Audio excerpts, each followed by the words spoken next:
Vamos lá então, o nosso segundo encontro de 2016. A gente vai fazendo aqui o nosso aquecimento durante essa semana e nós vamos então estudando temas gerais que eu estou selecionando aqui para nos ajudar nessa preparação para o nosso ano letivo. Então hoje eu separei aqui um tema que é bastante interessante e bastante intrigante também aqui no nosso meio espírita. Intrigante exatamente pela polêmica que ele acaba gerando devido ao seu conteúdo, né, que tratando obviamente de temas da doutrina espírita, que são os romances espíritas. De que forma que nós, estudantes da doutrina espírita, lidamos com esse material que surge para nós trazendo tantas informações e ao mesmo tempo também, como eu disse, tantas polêmicas, né, pela forma como ele chega para nós, sem um controle, sem o devido embasamento em muitas das obras e tudo mais. E para falar sobre esse assunto, a gente não vai querer criar ideias além daquilo que será para nós o fundamento desse estudo, que vai ser exatamente a visão de Kardec a respeito dos romances espíritas.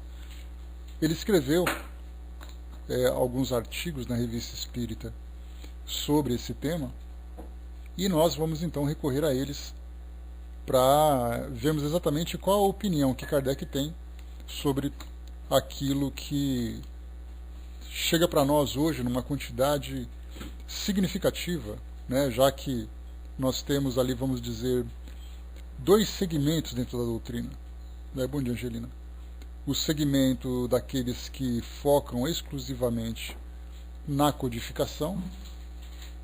Temos três, na verdade, né? Aquele segmento que opta pelos estudos dos romances sem se dedicarem ao estudo das bases doutrinárias, e aqueles que fazem uma mesclagem, né, entre aquilo que veio como embasamento doutrinário na codificação e também aquilo que é complementado pelos espíritos através dessas histórias. Então, dentro do nosso meio, nós temos então essas discussões, aliás, discussões bastante calorosas sobre a validade ou não dos romances espíritas. Então, vamos recorrer à opinião de Kardec para saber exatamente o que ele pensa sobre esse assunto. Bom dia, Tico e Teco. Nós vamos então para a nossa Revista Espírita, dezembro de 1865. O título, exatamente, Romances Espíritas. E ele traz para nós aqui dois romances. Um intitulado Espírita, por Théophile Gautier, e o outro Dupla Vista, por L. Berthet. Diz o seguinte então Kardec, né? Um texto assim um pouco longo, mas a gente vai conseguir desenvolver aqui durante esse nosso encontro de hoje. Quem diz romance, diz obra de imaginação. É da própria essência do romance representar um assunto fictício quanto aos fatos e personagens. Mas nesse mesmo gênero de produções, há regras de que o bom senso não permite afastar-se e que, aliadas às qualidades do estilo, constituem o seu mérito. Se os detalhes não forem verdadeiros em si mesmos, ao menos devem ser verossímeis e de perfeito acordo com o meio onde se passa a ação. Nessa pequena introdução, então, nesse primeiro parágrafo, fala-se exatamente isso, né? Um bom romance, ele tem que ter lógica, ele tem que ter ali informações que foi colocado para nós aqui verossímeis, né? Para poder ter validade. Um texto que não satisfaz a nossa lógica, não satisfaz a nossa razão, é um texto que acaba sendo dispensado. Então, um bom romance ele precisa ter essa fundamentação. Nós vemos isso, para entendermos exatamente o que Kardec quis dizer nesse início, é aquilo que nós vemos nas novelas.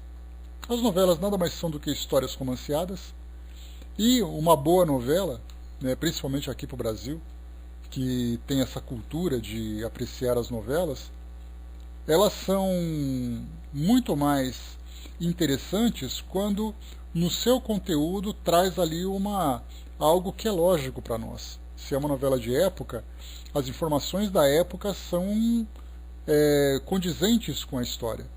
Se é uma história atual, também é a mesma coisa. E nós percebemos um contraste muito interessante quando nós, por exemplo, trazemos novelas, né, de outros países, como por exemplo o México, que durante muito tempo, né, através do SBT, o canal do Silvio Santos, importou essas histórias. Então nós vimos ali assim que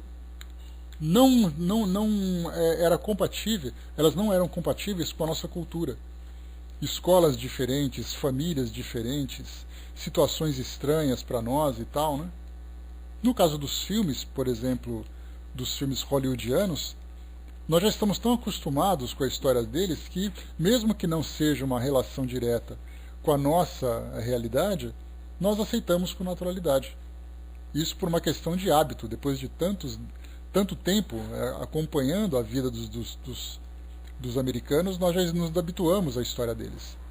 Então, mas um bom romance ele tem que ter para nós essa lógica, essa realidade. O Brás colocou, às vezes a nossa lógica não alcança a mensagem passada no romance.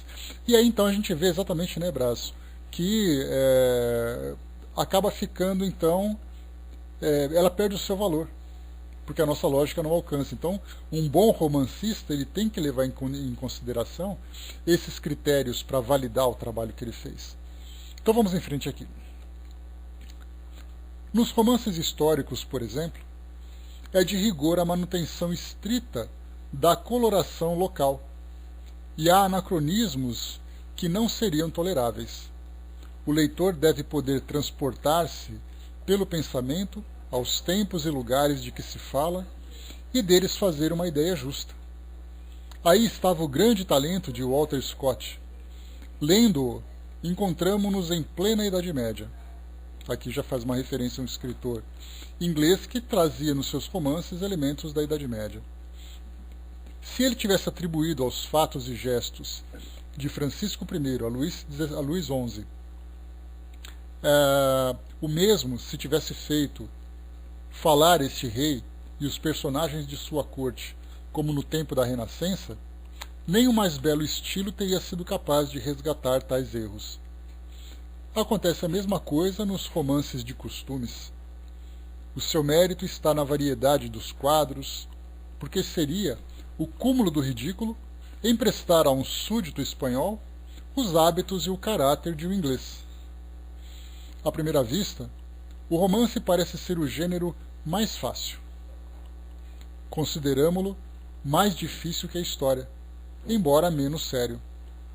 O historiador tem o quadro traçado pelos fatos, dos quais não pode afastar-se uma linha. O romancista deve tudo criar, mas muitos pensam que basta um pouco de imaginação e de estilo para fazer um bom romance. É um erro grave. É preciso muita instrução. Para fazer a sua Notre-Dame de Paris, Victor Hugo devia conhecer sua velha Paris arqueológica tão bem quanto sua Paris moderna. Até aqui a gente viu então que para ser um bom romancista, e nós vemos principalmente nos autores de livros, né, ou mesmo de filmes, que para fazer um bom filme há necessidade de uma profunda investigação sobre fatos da história, sobre locais, sobre hábitos, costumes, sobre indivíduos, né, personalidades, para que ele possa elaborar então uma boa história. Então aquele bom filme é aquele filme que traz aquela realidade para o público hoje, fazendo com que ele se ambiente naquele contexto. Para fazer romances sobre espiritismo, como sobre todas as coisas, pode-se fazer romances sobre espiritismo como sobre todas as coisas. Dizemos mesmo que o espiritismo, quando for conhecido e compreendido em toda a sua essência, fornecerá às letras e às artes fontes inesgotáveis de poesias encantadoras. Mas por certo não será para os que só o veem nas mesas girantes, nas cordas dos irmãos Davenport ou nas trapaças dos charlatães. como nos romances históricos ou de costumes, é indispensável conhecer a fundo a tela sobre a qual se quer bordar, a fim de não se cometer disparates que seriam outras tantas provas de ignorância. Tal o músico que produz variações sobre um tema musical e é reconhecido pelas adições da fantasia. Aquele, pois, que não estudou a fundo o espiritismo em seu espírito, em suas tendências, em suas máximas, tanto quanto em suas formas materiais, é tão inapto para fazer um romance espírita de algum valor, quanto o teria sido Lesage de fazer Gil Blas se não tivesse conhecido a história e os costumes da Espanha. Para isso, é, pois, necessário ser espírita e crente fervoroso? De modo algum. Basta ser verídico, e não se o pode ser sem saber. Para fazer um romance árabe, por certo, não é preciso ser muçulmano, mas é indispensável conhecer bastante a religião muçulmana, seu caráter, seus dogmas e suas práticas, bem como os costumes daí decorrentes, para não fazer agir e falar os africanos como cavaleiros franceses.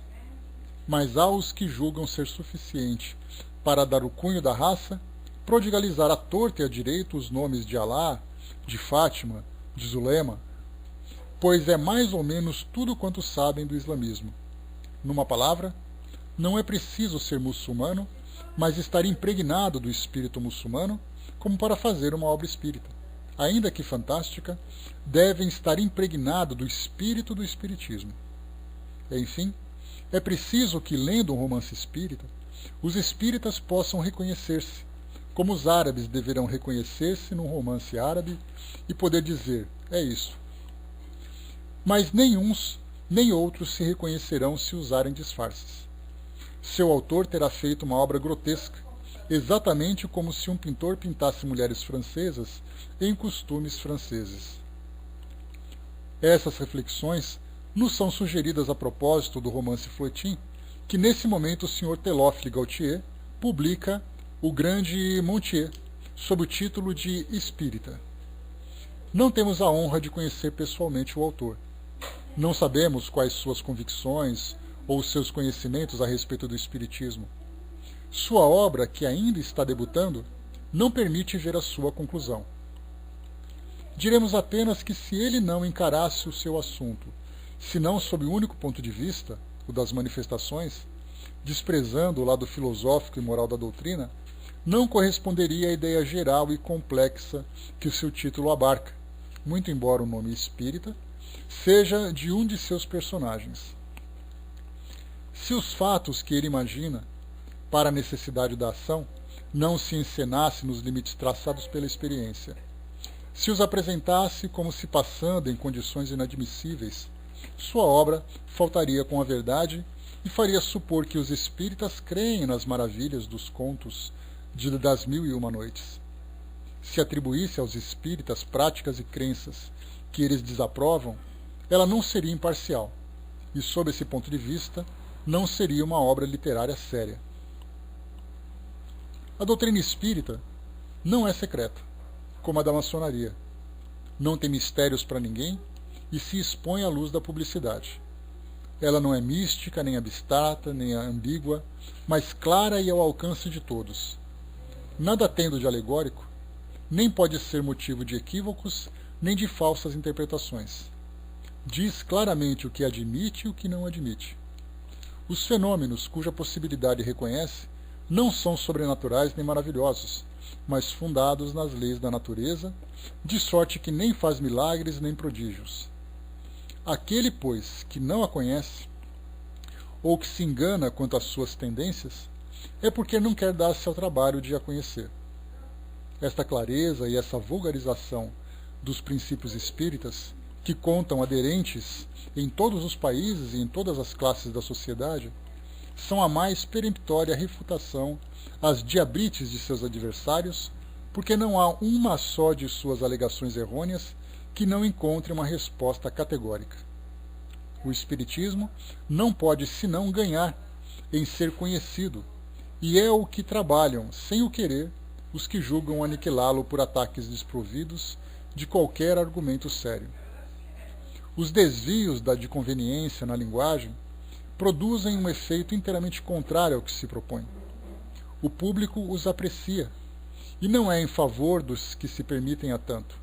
Quanto mais violenta a agressão, tanto mais gente é levada a se informar da verdade, e isto até mesmo nas fileiras da literatura hostil. A calma dos espíritas diante desse motim, o sangue frio e a dignidade que conservaram em suas respostas, fazem com que a acrimônia dos antagonistas um contraste que choca até os indiferentes e lançam incertezas nas fileiras opostas que hoje contam algumas deserções. O romance espírita pode ser considerado como uma transição passageira entre a negação e a afirmação. É preciso coragem real para afrontar e desafiar o ridículo que se liga às ideias novas, mas essa coragem vem com a convicção. Mais tarde, estamos convencidos, das fileiras dos nossos adversários da imprensa sairão campeões sérios da doutrina. Bom, até aqui por enquanto, né? Bom dia, Fábio, bom dia, Dídima. Até aqui o que a gente lê é sobre... bom dia, Cindy. O que a gente lê aqui é sobre aquilo que Kardec fala sobre o conteúdo dos livros que são publicados em nome da doutrina espírita. Naquela época, nós lembramos que eram não apenas escritores desencarnados que se manifestavam, mas também escritores encarnados. E nesse caso utilizavam o cenário, utilizavam os temas doutrinários para poder compor aquela história, compor aquele enredo.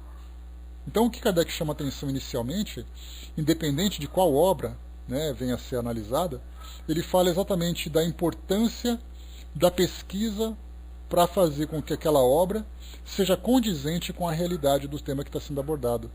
No caso, se for um romance espírita, é importante que aquilo esteja vinculado à realidade da doutrina espírita, aos seus fundamentos, às suas bases filosóficas, porque do contrário será simplesmente, como a gente vê hoje, que é muito comum, aliás a gente pode fazer uma relação direta daquilo que nós temos na atualidade, aqueles filmes que falam da relação com os espíritos.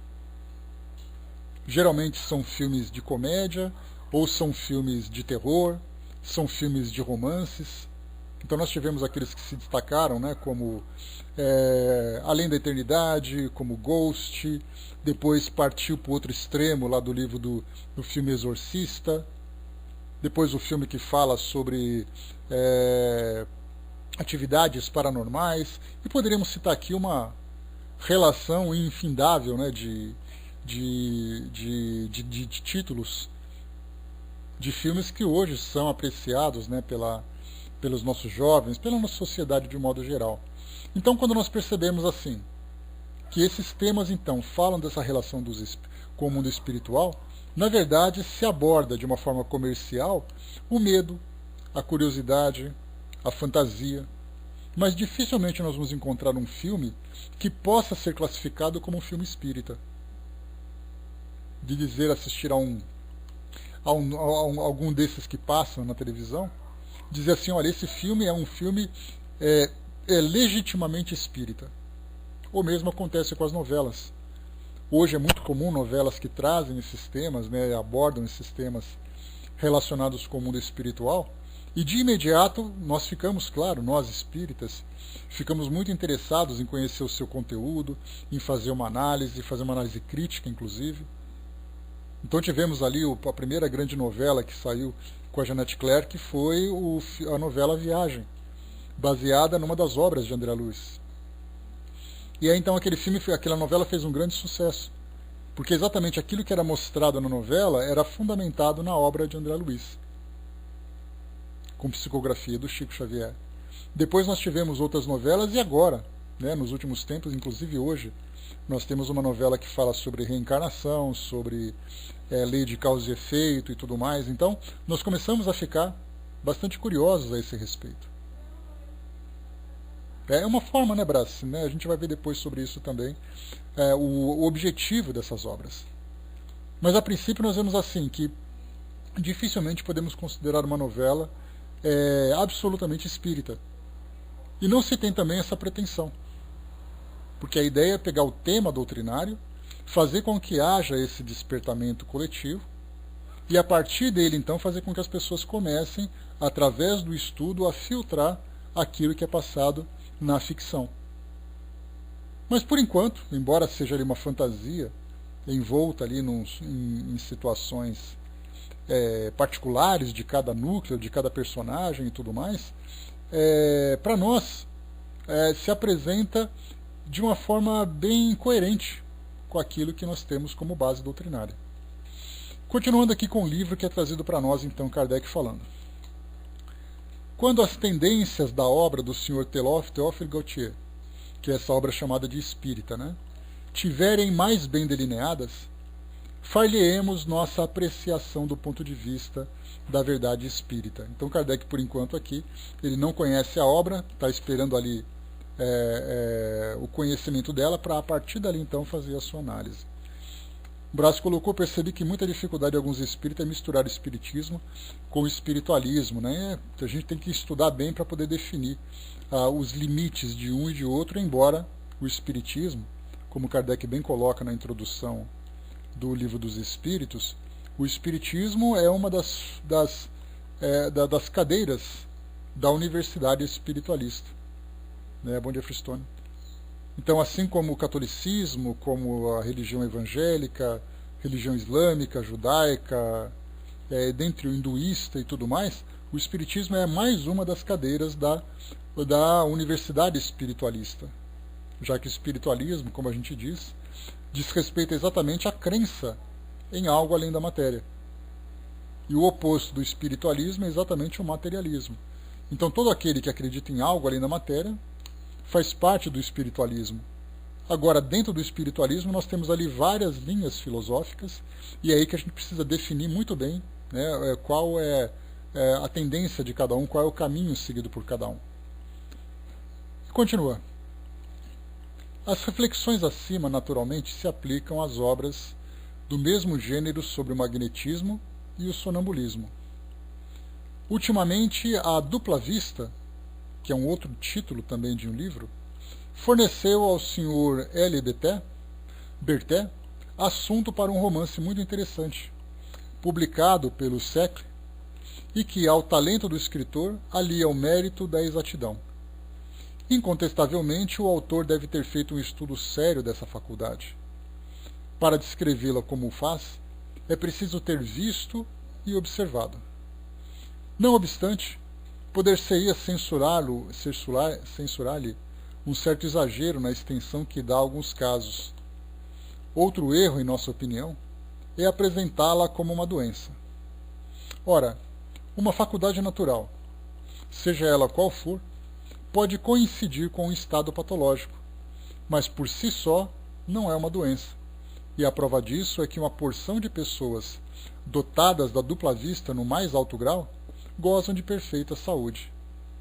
A heroína é aqui uma jovem tuberculosa e cataléptica. Esse o verdadeiro mal. A faculdade de que goza causou desgraça pelos enganos que se seguiram, razão porque deplora o dom funesto que recebeu. Mas esse dom só foi funesto por ignorância, inexperiência e imprudência dos que dele se serviram desastradamente. Deste ponto de vista, não há uma só de nossas faculdades que não possa tornar-se um presente funesto, pelo mau uso ou pelas falsas aplicações que dela possam fazer. Feitas essas ressalvas, diremos que o fenômeno é descrito com perfeição. É bem essa visão da alma desprendida, que não conhece distâncias, que penetra a matéria como um raio de luz penetra os corpos transparentes, e que é a prova patente e visível da existência e da independência do princípio espiritual. É bem mais o quadro da estranha transfiguração que se opera no êxtase, dessa prodigiosa lucidez que se confunde por sua precisão em certos casos e que desorienta pelas ilusões que às vezes produz. Nos autores do drama, é a pintura mais verdadeira dos sentimentos que agitam os crentes, os incrédulos, os indecisos e os aturdidos. ao médico que flutua entre o ceticismo e a crença, mas como homem de bom senso, que não crê que a ciência tenha dito a última palavra, observa e constata os fatos. Sua conduta durante as crises da jovem atesta sua prudência.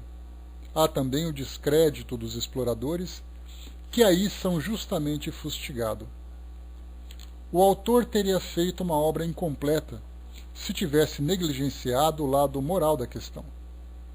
Seu objetivo não é excitar a curiosidade com fatos extraordinários, mas lhe deduzir as consequências úteis e práticas. Entre outros, um episódio prova que ele compreendeu perfeitamente essa parte do seu programa.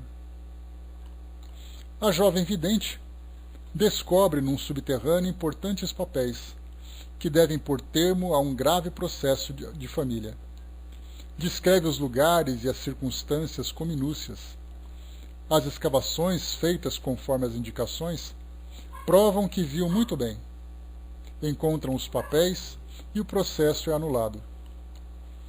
Notemos de passagem que ela fez essa descoberta espontaneamente, atraída pelo interesse que liga a família e não por solicitações. O título principal consistia de uma carta em estilo antigo, da qual faz leitura textual e completa, com tanta facilidade quanto se a tivesse sob os olhos. É aí, sobretudo, que a sua faculdade nos parece um pouco exagerada. Aqui só um pouquinho antes da gente continuar a história que é contada, a gente vê assim que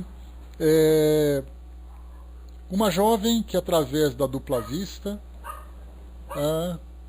é mais ou menos por aí, tic-tac, né? O que nós vemos aqui então é uma jovem que tinha dupla vista, que acaba encontrando uma carta, e essa carta revela informações de um processo de família e coisa e tal. É aquela novelinha básica. E isso me fez lembrar agora, de imediato me veio a imagem da capa do livro, na época em que eu lia muitos romances, isso há muito, muito, muito tempo, um livro chamado A Mansão da Pedra Torta. Não sei se vocês já leram esse romancezinho. É tipo aquelas novelinhas das 6, que mostram, né, uma jovem professora que era, na verdade, contratada como preceptoras lá no começo do século XX e tal. E ela então foi contratada para dar aula para um jovem, para um adolescente que era muito doente, que vivia numa grande fazenda. E ela então, chegando nessa fazenda, ela começou a ter algumas percepções do seu passado. Tem, que legal, é muito bacana esse livro. Uma boa novelinha para quem gosta de passar o tempo. Então ela chegando nesse lugar, ela começa a ter visões, inclusive conhecendo locais da fazenda que para ela seriam desconhecidos, mas ela conhecia passagens secretas no lugar, conhecia os cômodos e tudo mais. Então nós vemos que nesse enredo de uma fazenda antiga, de uma jovem que chega do nada, ela começa a ter essas lembranças do passado. E aí então a gente percebe que nesse enredo são acrescentados elementos que a doutrina espírita aborda com muita precisão, que fala sobre reencarnação, que fala sobre lembranças do passado, que fala sobre vínculos entre pessoas que começou em tempos antigos. Então essa aqui, o que Kardec coloca agora nesse romance, foi exatamente, me fez lembrar exatamente esse livro. E aí nós vemos o quê? A forma como Kardec coloca para nós, que muitas vezes acaba tendo um certo exagero. Deixa eu ler para vocês de novo aqui essa passagem. O título principal consistia de uma carta em estilo antigo, da qual faz a leitura textual e completa, com tanta facilidade como se a tivesse sob os olhos. É aí, sobretudo, que a sua faculdade nos parece um pouco exagerada. Então é isso que a gente vê também muitas vezes em filmes. Que o filme estava indo muito bem até o momento em que determinada personagem dá uma exagerada naquela relação com o mundo espiritual ou na manifestação dos espíritos, né? Mas isso só pode ser percebido se tiver um conhecimento doutrinário, para você fazer uma comparação. Do contrário, você vai absorver aquilo como sendo uma realidade. E continua, ainda tratando aqui dos temas do enredo do livro. Mais adiante ela vê outro subterrâneo, onde estão imensos tesouros, cuja origem explica. Para lá chegar é preciso atravessar outro jazigo, cheio de restos humanos, restos mortais de numerosas vítimas dos tempos do feudalismo. Até aí nada que não seja provável. O que não o é absolutamente é que as almas dessas vítimas aí tenham ficado encerradas há séculos e possam erguer-se ameaçadoras ante os que viessem perturbar seu sombrio repouso à busca de um tesouro. Aí está o fantástico. Se fossem os carrascos, nada de surpreendente. Sabemos, por numerosos exemplos, que tal é muitas vezes o castigo temporário dos culpados condenados a ficar no mesmo lugar e em presença de seus crimes, até que, tocados pelo arrependimento, elevem o pensamento a Deus para implorar sua misericórdia. Mas aqui são as vítimas inocentes que seriam punidas, o que não é racional. O que eu achei bacana desse artigo, e estou achando desse artigo, é exatamente essa análise cuidadosa que Kardec faz sobre cada passagem, que nós também podemos fazer. Não dispensando os romances por classificá-los como livro que não tem importância, mas despertar em nós esse senso crítico, não crítica destrutiva, mas o crítico para entendermos que determinadas passagens não são condizentes com as bases doutrinárias, mas que a história, de um modo geral, continua trazendo para nós essas lembranças. Quando Kardec fala desses castigos temporários, nós lembramos claramente, obviamente, daquele artigo publicado por Kardec na Revista Espírita, e depois publicado também, num dos capítulos do livro Céu e Inferno, o assassino de Karl Stollery, aquele que ficou preso numa casa, depois de cometer um assassinato durante mais de 2 séculos, que Kardec fez a evocação, conversou com o espírito, conversou sobre São Luís, sobre o espírito, fez uma investigação histórica sobre aquele caso. Então aqui a gente vê que almas que ficam presas num ambiente sem que tenham um motivo, um aprendizado, um objetivo de aprendizado, acaba sendo um exagero do romance, que acaba não condizendo com a realidade. E continua aqui com a nossa história, bom dia, professor. Nós estamos lendo aqui, lembrando, no mês de dezembro de 1865, da Revista Espírita, um artigo intitulado Romances Espíritas, em que Kardec faz uma análise sobre os romances que começavam a ser publicados naquela época e que para nós é algo muito presente, já que nós temos aí uma quantidade significativa de títulos de romances. O proprietário do castelo, velho avarento, atraído pela descoberta dos papéis, quer continuar as escavações. Elas são difíceis, perigosas para os operários, mas nada o detém. Em vão a vidente lhe suplica que renuncie. Prediz que, se persistir, sobrevirá desgraça. Aliás, acrescenta ela, não o conseguireis. Então esses tesouros não existem? Diz o avarento. Existem tais quais o descrevi, garanto. Mas ainda uma vez lá não chegareis. E quem mo impedirá? As almas que estão no jazigo, que é preciso atravessar. O velho avarento, cético endurecido, admitia perfeitamente a vista extracorpórea da moça, mesmo sem compreender bem, porque acabava de ter uma prova à sua custa, a dos papéis encontrados, embora não correspondessem às suas pretensões no processo, mas acreditava mais no dinheiro que nas forças invisíveis. E continua, com que direito se oporão? Esses tesouros me pertencem, já que estão em minha propriedade. Não, um dia serão facilmente descobertos por quem deve desfrutá-lo, mas não é a vós que estão destinados. Por isso não o conseguireis. Repito, se persistirdes, sobrevirá uma desgraça. Eis o lado essencialmente moral, instrutivo e verdadeiro do relato. Essas palavras parecem tomadas de O Livro dos Médiuns, no artigo sobre o concurso dos espíritos para a descoberta dos tesouros. Entre aspas, Kardec coloca, se a providência destina tesouros ocultos a alguém, esse os achará naturalmente. De outra forma, não. Capítulo 26, o item número 295. Com efeito, não é exemplo de que os espíritos ou sonâmbulos tenham facilitado tais descobertas, assim como a recuperação de heranças, e todos os que, embalados por essa esperança, fizeram semelhantes tentativas, perderam tempo e dinheiro. Tristes e cruéis decepções aguardam os que firmam a esperança de enriquecimento por semelhantes meios. Não é missão dos espíritos favorecer a cupidez e nos proporcionar riqueza sem trabalho, o que não seria justo nem moral. Sem dúvida, o sonâmbulo lúcido vê, mas o que lhe é permitido ver, e os espíritos podem, conforme as circunstâncias e por ordem superior, obliterar a sua lucidez ou impor obstáculos à realização das coisas que não estão nos desígnios da providência.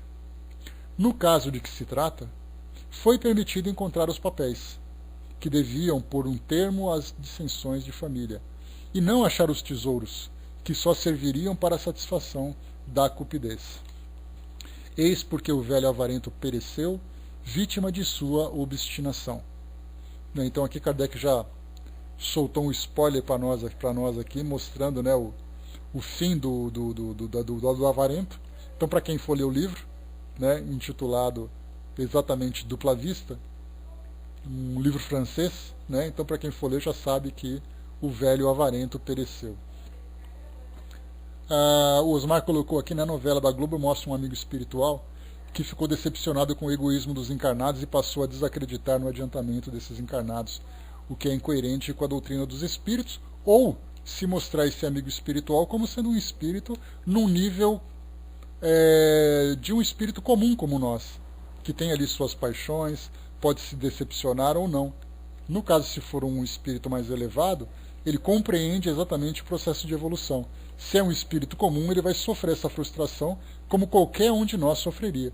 Né? Então a gente tem ali uma até coerência, né, desde que o espírito atenda a essas condições de elevação moral que nós temos hoje. Né? E continua. Mas é bacana observar isso, viu, Osmar? Porque, do contrário, a gente sempre vai achar mesmo que as coisas funcionam dessa forma. As terríveis peripécias do drama imaginado pelo Sr. L. Berthet não são tão fantásticas quanto se poderia imaginar. Lembram as mais reais sofridas pelo Sr. Borot, de Niort, em pesquisas da mesma natureza, e cujo emocionante relato se acha em sua brochura intitulada Como e Por que me tornei espírita. Uma outra instrução, não menos importante, ressalta do livro do Sr. L. Berthet. A moça viu coisas positivas e, em outra circunstância grave, engana-se, atribuindo um crime a uma pessoa inocente. Que consequência daí tira o autor? É a negação da faculdade? Não, pois que, ao lado disso, ele aprova e chega a essa conclusão, justificada pela experiência. A mais comprovada lucidez não é infalível, e nela não se poderia confiar de maneira absoluta sem controle. A visão pela alma de coisas que o corpo não pode ver prova a existência da alma. Já é um resultado muito importante. Mas ela não é dada para a satisfação das paixões humanas. Por que então a alma, em seu estado de emancipação, não vê sempre o certo? É que, sendo o homem ainda imperfeito, sua alma não pode gozar das prerrogativas da perfeição. Conquanto isolada, ela participa das influências materiais até sua completa depuração. Sendo assim, com as almas desencarnadas ou espíritos, com mais forte razão com as que ainda estão ligadas à vida corporal. Eis o que faz parecer o Espiritismo aos que se dão ao trabalho de estudar. Então aqui, esse artigo que a gente viu agora, Kardec fazendo uma análise, né? Por incrível que pareça, para muitos de nós isso é absolutamente desconhecido. Exatamente porque Kardec, quando ele fala, quando o tema abordado são os romances espíritas, de imediato eles são desprezados por essa... Só um instantinho que eu estou pegando só a continuação desse artigo aqui.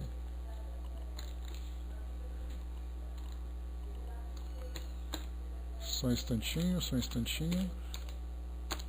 Espera que eu estou pegando o título aqui. Porque, geralmente, quando a gente fala em doutrina espírita... Pera lá...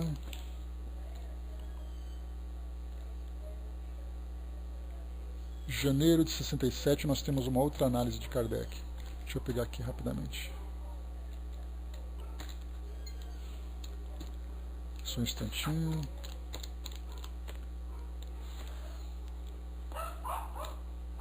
Tá aqui, pronto, achei. Então, quando nós falamos sobre romance, de imediato nós, de uma forma quase que absoluta, separamos aquilo que a doutrina espírita pode oferecer com aquilo que os romances trazem de conteúdo. É quase que um tabu falar de romances espíritas dentro de um estudo doutrinário. Mas Kardec se deu esse trabalho, como nós vimos, fazendo análise não apenas de uma obra, mas aqui nesse artigo nós vimos duas obras. O Espírita, que fala dos fenômenos, sendo uma das personagens um espírita, e o outro do Plavista, que fala, dentro de uma determinada situação familiar, histórica, etc. e tal, de elementos da doutrina, estudado pela doutrina espírita, como por exemplo a do Plavista. Então é importantíssimo para nós fazermos nos darmos a esse trabalho de estudarmos e aprendermos com um senso crítico mais desenvolvido, apreciarmos também essas obras. O Chico até colocou, né, hoje há uma turma de espírita que desejam para o Chico um impeachment pós-mortem, né, uma coisa meio complicada de lidar com esses ânimos. O Braço colocou, tem um grupo de espíritas que a palavra colônia espiritual soa para eles como uma palavra demônio, soa para alguns religiosos, a mesma coisa, né. O Freestone lembrou, né, verdade, né, dizem. Muitas obras literárias do Chico, né, muitas obras literárias são romances fantasiosos, inclusive. Dizem que alguns plágios em obras e tal, né. O Fábio colocou também, né, acho que o problema é quando se cria uma idolatria da colônia, das descrições, e não se modifica a ação, né, entendo os dois lados. Também a mesma coisa, né, importante para nós também tomarmos esse cuidado da forma como lidarmos com esse conteúdo também. Vamos aqui aproveitar então esse segundo tempo do nosso estudo de hoje. Espera só um pouquinho que está me dando uma travada no meu reader aqui. Só um instantinho. Então aqui. Deixa eu só fechar isso aqui, espera só um pouquinho. Pronto, já foi aqui. Vamos para nós aqui abrir essa parte.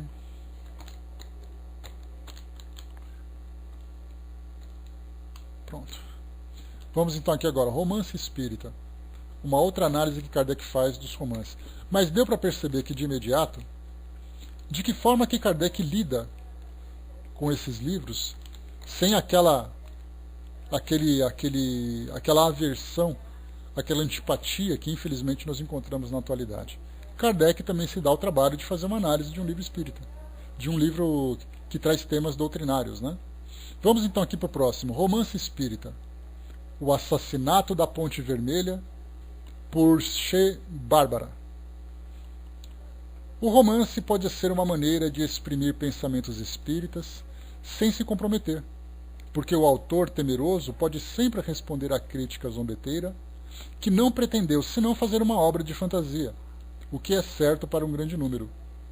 Ora, tudo é permitido à fantasia, mas fantasia ou não, não deixa de ser uma das formas a favor da qual a ideia espírita pode penetrar nos meios onde não seria aceita sob forma séria. Olha essa colocação de Allan Kardec. Vou repetir para vocês aqui, porque isso para nós é uma informação fundamental sobre a proposta, a importância dos romances espíritas no nosso meio. Ele diz assim, fantasia ou não, não deixa de ser uma das formas a favor da qual a ideia espírita pode penetrar nos meios onde não seria aceita sob uma forma séria. Continua. O espiritismo ainda é muito pouco, ou melhor, muito mal conhecido pela literatura, para ter fornecido assuntos a tantas obras desse gênero. A principal, como se sabe, é a de Théophile Gautier. Aqui Théophile Gautier publicou sob o nome de espírita, e ainda se pode censurar o autor por ter se afastado em vários pontos da ideia verdadeira. Aqui nós estamos no ano de 1867, no mês de... só um instantinho... no mês de janeiro. Então nós vimos em 65, em dezembro de 65, aquela primeira análise dos romances espíritas, e agora nós estamos em 67, fazendo análise sobre esse livro, Assassinato da Ponte Vermelha. Então olha o título: Assassinato da Ponte Vermelha, Mansão da Pedra Torta, O Rochedo dos Amantes, né? Quem não leu esse livro perdeu uma novelinha Água com Açúcar muito legal. O Frissoni colocou as obras de Shakespeare, O Mar Escrito em Inglês,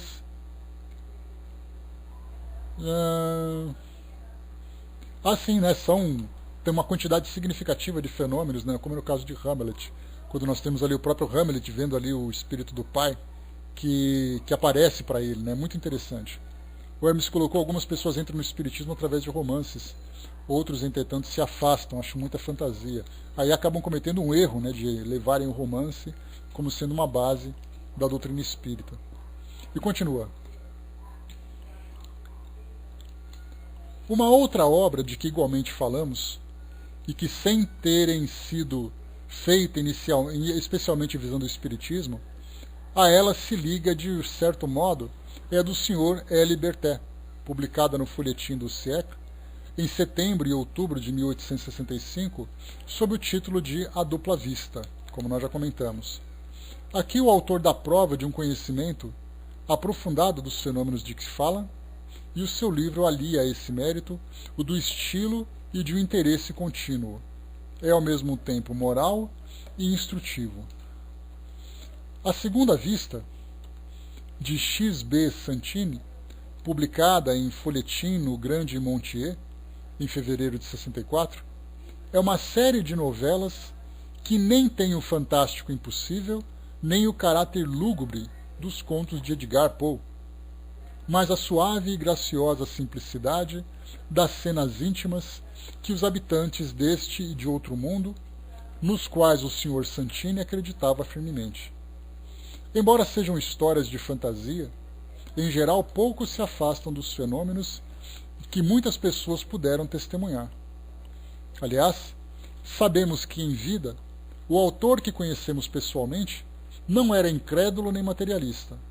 As ideias espíritas lhe eram simpáticas e o que escrevia era reflexo do seu próprio pensamento.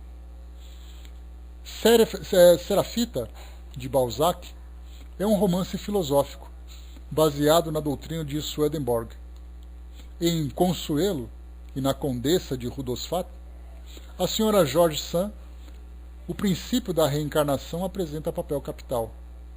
O Drag, da mesma autora, é uma comédia representada há alguns anos no Vaudeville e cujo enredo é inteiramente espírita. É fundado numa crença popular entre os marinheiros da Provença. Drag é um espírito manhoso, mais malicioso que mau, que se diverte em pregar peças. É visto sob a figura de um jovem, exercendo sua influência e coagindo o indivíduo a escrever contra a sua vontade.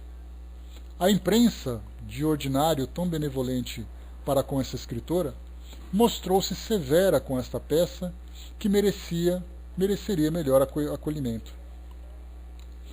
A França não tem um monopólio exclusivo desse gênero de produções. O Progresso Colonial, da Ilha Maurício, publicou em 1865, sob o título de Histórias do Outro Mundo, contadas pelos espíritos, um romance que não ocupava menos de 28 folhetins, cuja trama era toda feita pelo espiritismo, e no qual o autor, Sr. de Germonville, dá provas de perfeito conhecimento do assunto. Em alguns outros romances, a ideia espírita simplesmente fornece o tema dos episódios. O Sr. Aulien Scoll, nos seus Novos Mistérios de Paris, publicado pelo Petit Journal, faz intervir um magnetizador, que interroga uma mesa pela tipologia, depois uma moça posta em sonambulismo cujas revelações deixam alguns assistentes em maus lençóis. A cena é bem apresentada e perfeitamente verossímil. Isso no Petit Jornal, de 23 de outubro de 1866. A reencarnação é uma das ideias mais fecundas para os romancistas e que pode fornecer efeitos tanto mais surpreendentes quanto em nada se afastam das possibilidades da vida material. O Sr. Charles Barbara, jovem escritor morto há alguns meses numa casa de saúde, dela fez aplicação das mais felizes em seu romance intitulado Assassinato da Ponte Vermelha, que o Everyman ultimamente publicou em folhetim. O assunto principal é um agente de câmbio que fugia para o estrangeiro, levando a fortuna de seus clientes. Atraído por um indivíduo a uma casa miserável, sob o pretexto de fornecer-lhe a fuga, aí é assassinado, despojado e jogado no Sena, ajudado por uma mulher chamada Rosália, que morava na casa deste homem. O assassino agiu com tal prudência e soube tomar tão bem suas precauções que todo o traço do crime desapareceu e toda a suspeita de assassinato foi afastada. Casou-se pouco depois com sua cúmplice Rosália, e ambos puseram, daí por diante, viver na abastança, sem temer perseguição alguma, a não ser a do remorso, quando uma circunstância fez que suas angústias atingissem o mais alto grau. Eis como ele próprio conta. Aqui agora tem as passagens do livro. Essa quietude foi perturbada desde os primeiros dias de nosso casamento. A não ser que a exclua a intervenção direta de um poder oculto, forçoso é convir que o acaso aqui se mostrou estranhamente inteligente. Por maravilhoso que pareça o fato, não pensareis em pô-lo em dúvida, porque também nele tendes a prova viva do meu filho. Aliás, muitas pessoas não deixarão de aí ver um fato puramente físico e fisiológico e de o explicar racionalmente. Seja como for, de repente notei traços de tristeza no rosto de Rosália. Perguntei a razão, ela evitou responder. Como no dia seguinte, nos outros, sua melancolia só fizesse aumentar, supliquei-lhe que me tirasse da inquietação. Ela acabou me confessando uma coisa que não deixou de me comover no mais alto grau. Logo na primeira noite de nossas núpcias, em meu lugar, embora estivéssemos no escuro, ela tinha visto, mas visto mesmo, garantia, o rosto pálido do agente de câmbio. Inutilmente tinha esgotado suas forças em rechaçar o que tomava a princípio por simples lembrança. O fantasma não saiu de seus olhos senão aos primeiros clarões da aurora. Além disso, o que realmente justificava seu pavor é que a mesma visão a tinha perseguido com uma tenacidade análoga durante várias noites seguidas. Afeteei profundo desdém e tentei convencê-la de que tinha sido vítima de uma simples alucinação. Compreendi pela tristeza que dela se apoderou e se transformou insensivelmente neste langor em que a vistes, que não tinha conseguido inculcar-lhe o meu sentimento. Uma gravidez penosa, agitada, equivalente a uma doença longa e dolorosa, piorou mais ainda esse mal-estar de espírito. E se um parto feliz, cumulando-a de alegria, teve influência salutar sobre o seu moral, foi de curta duração. Ainda mais, vi-me forçado a privá-la da felicidade de ter o filho ao seu lado, já que, em relação aos meus recursos oficiais, uma ama de leite morando em casa se me teria afigurado uma despesa superior às minhas posses. Comovidos pelos sentimentos de figurar dignamente numa pastoral, íamos ver nosso filho de 15 em 15 dias. Rosália o amava até paixão. Eu mesmo não estava longe de o amar com frenesi, porque, coisa singular, nas ruínas que se amontoavam em mim, só os instintos de paternidade ainda restavam em pé. Abandonava meus sonhos inefáveis, prometia-me dar uma educação sólida ao meu filho, preservá-lo, se possível, de meus vícios, de minhas faltas, de minhas torturas. Ele era minha consolação, minha esperança. Quando digo eu, falo igualmente da pobre Rosália. que se sentia feliz à ideia de ver o filho crescer ao seu lado. Assim, quais não foram nossas inquietações, a nossa ansiedade, quando, à medida que a criança se desenvolvia, percebemos em seu rosto as linhas que lembravam o de uma pessoa que desejaremos esquecer para sempre. A princípio não passou de uma dúvida, sobre a qual guardamos silêncio, mesmo um em frente ao outro. Depois a fisionomia do menino transformou-se, aproximou-se a tal ponto da de tilar, que Rosália me falou com espanto que eu mesmo não podia ocultar senão em parte as minhas cruéis apreensões. Enfim, a semelhança se nos mostrou tal que pareceu realmente que o agente de câmbio tivesse renascido em nosso filho. Parece o romance da Zíbia Gasparetto, não parece? Eu estou me sentindo lendo o romance de Zíbia Gasparetto. E era uma história que Kardec teve na época o contato, trazendo para nós todo um enredo, mas fazendo uma análise dos elementos estudados pela doutrina espírita. E continua. O fenômeno teria transtornado um cérebro menos sólido que o meu. Ainda muito firme para ter medo, pretendi ficar insensível ao golpe desferido em minha afeição paternal e fazer Rosália partilhar a minha indiferença. Sustentei que nisso havia apenas um acaso. Acrescentei que nada havia de mais mutável que o rosto das crianças e que provavelmente a semelhança desapareceria com a idade. Finalmente, caso acontecesse o pior, sempre nos seria fácil manter a criança afastada.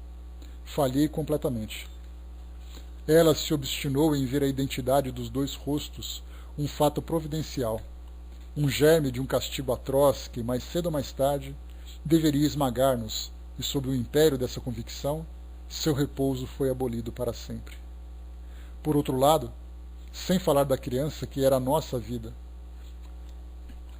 vós mesmos pudeste ver a perturbação permanente, as agitações, o abalo, cada dia mais violentos. Quando todo o traço de meu crime havia desaparecido, quando eu não tinha absolutamente mais nada a temer dos homens, quando a opinião a meu respeito tinha se tornado unanimemente favorável, em vez de uma segurança fundada na razão, eu sentia crescerem as minhas inquietações, as minhas angústias, os meus temores. Eu mesmo me inquietava com as fábulas mais absurdas. No gesto, na voz, no olhar do primeiro que chegasse, eu via uma alusão ao meu crime. As alusões me mantiveram incessantemente no cadafalso do carrasco. Lembrai-vos desta noite em que o senhor Durossuá contou uma de suas instruções. 10 anos de dores lancinantes que jamais equivaleram ao que senti no momento em que, saindo do quarto de Rosália, encontrei-me cara a cara com o juiz que me fitava no rosto. Eu era de vidro. Ele lia no fundo de meu peito. Num instante entrevi o patíbulo. Lembrai-vos do ditado: em casa de enforcado, não se fala em corda. E 20 outros detalhes do gênero. Era um suplício de todos os dias, de todas as horas, de todos os segundos. O que quer que fosse, fazia-se no meu espírito uma horrorosa devastação. O estado de Rosália era ainda muito mais doloroso. Vivia realmente nas chamas. A presença da criança na casa acabou por tornar essa estada intolerável. Incessantemente, dia e noite, vivemos em meio às cenas mais cruéis. O menino me gelava de horror. 20 vezes quase o sufoquei. Além disso, Rosália, que se sentia morrer, que acreditava na vida futura, nos castigos, aspirava a se reconciliar com Deus. Zombava dela, insultava, ameaçava batê-la, entrava em furores para assassiná-la. Ela morreu a tempo de me preservar de um segundo crime. Que agonia! Ela jamais me sairá da memória. Depois não vivi. Vangloriava-me de não ter mais consciência. Esses remorsos cresceram ao meu lado, essa carne e osso sob a forma de meu filho, essa criança que consinto em ser seu guarda e o escravo, a despeito de sua imbecilidade, não deixa de me torturar por seu ar, seu olhar estranho, seu ódio instintivo, que me vota. Não importa onde eu vá, segue-me passo a passo. Marcha ou se senta na minha sombra. À noite, após um dia de fadiga, Sinto-o ao meu lado e basta seu contato para tirar-me o sono ou pelo menos perturbar-me com pesadelos.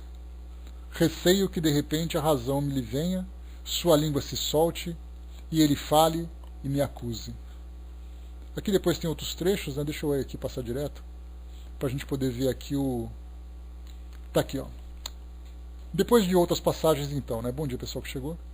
A ideia de fazer reviver a vítima do próprio filho no assassino, e que aí representa a imagem viva de seu crime, ligada aos seus passos, é ao mesmo tempo engenhosa e muito moral. Quis o autor mostrar que o criminoso, se sabe escapar às perseguições dos homens, não poderá subtrair-se às da providência. Há aqui mais que remorso. É a vítima que se ergue sem cessar à sua frente, não sob a aparência de um fantasma ou de uma aparição que poderia ser considerada como efeito da imaginação ferida, mas sob os traços de seu filho. É o pensamento que essa criança pode ser a própria vítima, pensamento corroborado pela instintiva aversão do menino, embora idiota, por seu pai. É a luta da ternura paternal contra esse pensamento que o tortura, luta horrível que não permite ao culpado gozar sossegadamente do fruto do seu crime, como disso se teria gabado. Esse quadro tem o mérito de ser verdadeiro, ou melhor, perfeitamente verossímil, isso é, nada se afasta das leis naturais que, sabemos hoje, regem as relações dos seres humanos entre si. Aqui nada de fantástico nem de maravilhoso.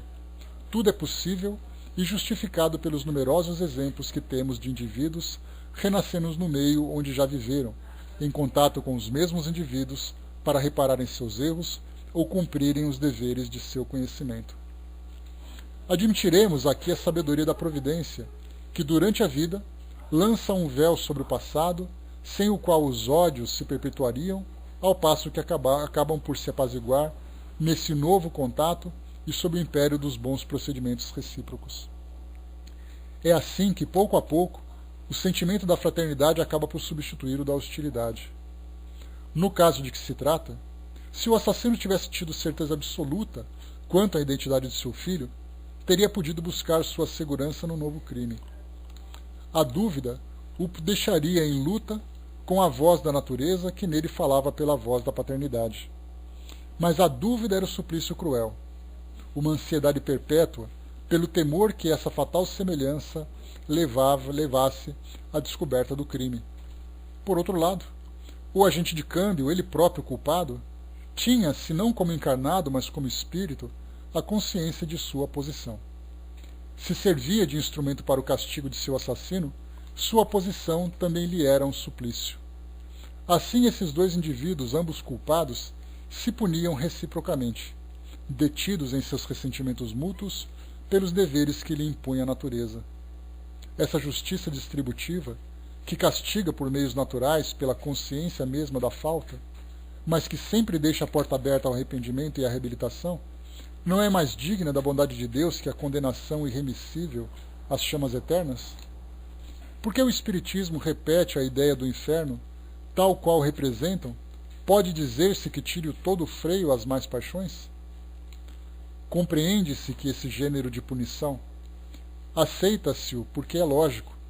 Ele impressiona tanto quanto se o sente equitativo e possível. Essa crença é um freio muito mais poderoso que a perspectiva de um inferno em que já não creem e do qual riem. Eis o exemplo real da influência dessa doutrina para um caso que, embora menos grave, não prova menos o poder da ação. Aqui depois ele traz um relato, uma história também. Deixa eu ver aqui rapidamente. Tá. Isso aqui a gente continua depois, eu vou depois ler esse segundo trechinho, que é um outro caso que Kardec coloca, e depois conta um fato e depois faz a evocação do espírito para atestar esse fato. Tá, entendeu? Amanhã a gente continua no nosso próximo encontro, que não vai dar tempo de ler tudo isso aqui hoje, é bastante curioso, né? Mas de qualquer forma é o seguinte, né? Bom dia, André. De qualquer forma é o seguinte, o que nós lemos aqui, nesses dois grandes artigos da Revista Espírita, são análises que Kardec faz sobre romances espíritas. E ele utiliza esse nome, romances espíritas, exatamente porque o conteúdo desses livros tratam de temas estudados pelo Espiritismo. Então hoje nós temos uma uma resistência muito grande de utilizar expressões como romance espírita, chamando de obras subsidiárias, obras complementares. E Kardec simplesmente chamava de romances espíritas pelo fato de ter aquele conteúdo condizente com a doutrina espírita, né? Ou muitas vezes com pouco desvio de temas basilares, mas que são que fazem parte desses assuntos, que fazem parte desse universo que hoje nós estudamos. Então eu achei importante trazer para nós hoje esses dois temas, esses dois artigos, porque é algo muito real na atualidade. Então, das próximas vezes que nós entrarmos numa biblioteca, entrarmos numa livraria e encontrarmos ali aquela fileira de títulos de romances espíritas, não tenhamos preocupação sobre o seu principal objetivo, que é fazer, como já tinha dito Dr. Bezerra de Menezes, através da Dona Ivone do Amaral Pereira, o objetivo é exatamente romancear os conceitos espíritas para fazer com que as pessoas que resistem a um estudo sério, a um estudo aprofundado, tenham contato com esses temas. E na atualidade, mais uma vez, nós saímos das bibliotecas, das livrarias, das prateleiras e começamos a entrar no cinema, na televisão. Não, beleza, Cindizinha, tranquilo. Então, no cinema, na televisão, nas rádios hoje também trazendo as radionovelas, né, tão interessantes, colocando os temas doutrinários para nós como sendo algo que faz parte da nossa realidade, colocando na sua aplicação e tudo mais. Deixa eu ver aqui em cima que foi colocado. Deixa eu ver o que o Fristone colocou. Qual foi a pergunta que foi feita? Dupla vista é o que se chama hoje de evidência? Sim, é a mesma coisa, Fristone.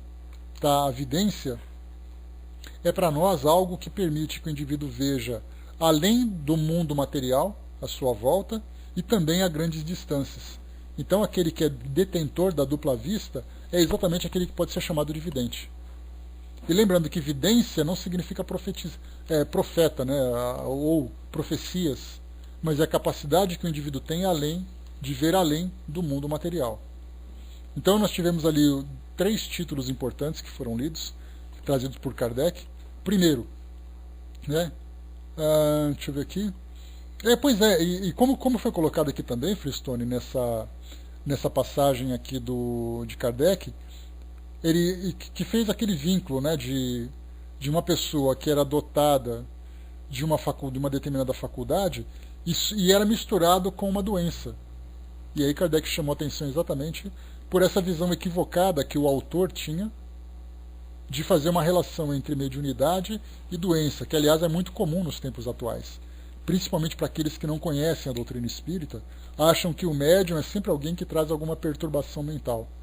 Então, na verdade, uma faculdade ela pode ser bem aproveitada para aquele que sabe lidar com ela, mas ela pode ser um verdadeiro tormento para aquele que não compreende, que não sabe lidar com isso. Né? Então é sempre um grande problema que a gente tem. A Angelina colocou, né, exemplo, temos a novela que a Boa Nova fez, né, no livro Voltei. Não, temos vários, né, várias radionovelas que foram apresentadas. Tá, mas amanhã, pessoal, lembrando que amanhã nós não teremos estudos. Tá, avisei ontem que eu tenho um compromisso na parte da manhã, então não será possível nós estarmos aqui. Mas na quinta-feira eu volto para continuar lendo ainda esse artigo que nós lemos agora, do ano de 1867 da Revista Espírita, falando ainda sobre os romances espíritas. Tá? Então, para quem quiser, mais uma vez, a Revista Espírita da edição de 1865, em dezembro e janeiro de 67. 2 grandes artigos